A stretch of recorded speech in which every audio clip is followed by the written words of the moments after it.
Pertumbuhan ekonomi Indonesia diperkirakan hanya akan mencapai 4,7% pada 2025 dan 2026.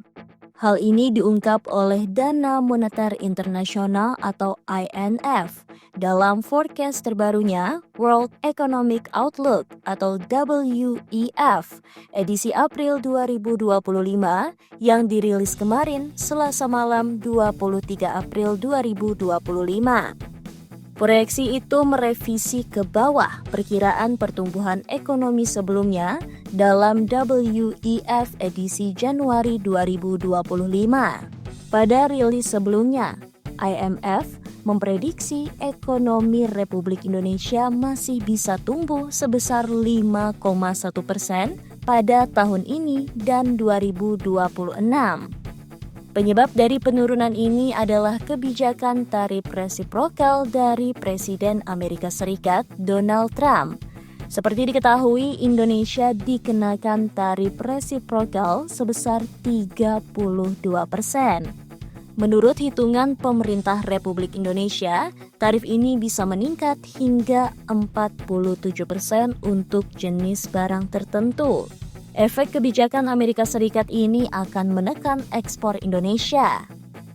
IMF pun melihat transaksi berjalan atau current account balance.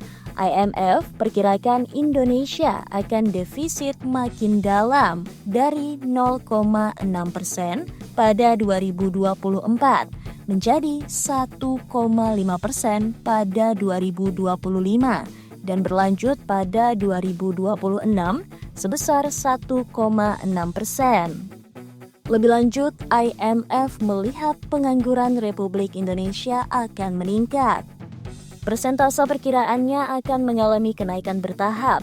Dari 2024 hanya sebesar 4,9% menjadi 5% pada 2025 dan 5,1% pada 2026. Adapun jika dibandingkan dengan negara ASEAN lainnya, perkiraan pertumbuhan ekonomi Indonesia lebih rendah. Vietnam dan Filipina akan mengalami penurunan. Namun ekonomi keduanya diperkirakan masih akan tumbuh 5% pada 2025. Vietnam ekonominya berpotensi drop menjadi hanya akan tumbuh 5,2% pada 2025 dari proyeksi realisasi pada 2024 yang tumbuh 7,1%. Pelemahan ini akan berlanjut sejalan dengan efek pengenaan tarif perdagangan oleh Amerika Serikat. IMF menilai efek ini akan terus memperdalam laju perlambatan ekonomi Vietnam hingga 2026 menjadi hanya akan tumbuh 4% menurut IMF.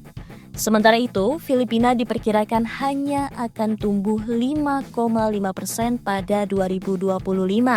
Dari sebelumnya, pada 2024 mampu tumbuh 5,7%.